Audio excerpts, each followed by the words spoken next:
بسم الله الرحمن الرحیم. السلام علیکم. بلال جاجی انسانیت خدمتگار تاسو سره مخاطب دی. نن تاسو زما په دې لاس کې د ریلجونه ګورئ. د ویډیو مقصد مې څه دی؟ زه په الحمدلله زه په خپل هنر باندې شکر وکاږم. زه د یو پلمباري کاریګر یم. زما ټول ورونو ته دا یو سوال ورته کوم چې برای مهرباني وکړئ وګوره 42 سنټیګریډ کې ګرمي چلیږي، هیڅ پروا مې نشته. په دا هنر مې یاد دی الله له مزدوري وکوم، زما حفاظت به الله کوي. نو تاسو ته یو ځل بیا ز سوال کوم چې هنر یاد کوي، بل ته سوال مکو. په دې الله ډیر زیات خپه کیږي. هنر یاد کوي ان شاء الله. نو بیا په ګرمه پويږي، نو په یخنه پويږي. الله له مزدوري چې کوي ستا حفاظت الله کوي. ویډیو مقصد مې دا دی چې تاسو ته زه یو ښه مشوره درکم. الله نه امید ساتم چې زما خبر یو په تاسو باندې نه لګیدلی. دا سر نمونه صف په پورې دا وګوره خولیم خو څه پروا مې نشته.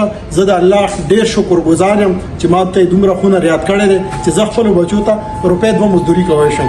والسلام ورونو.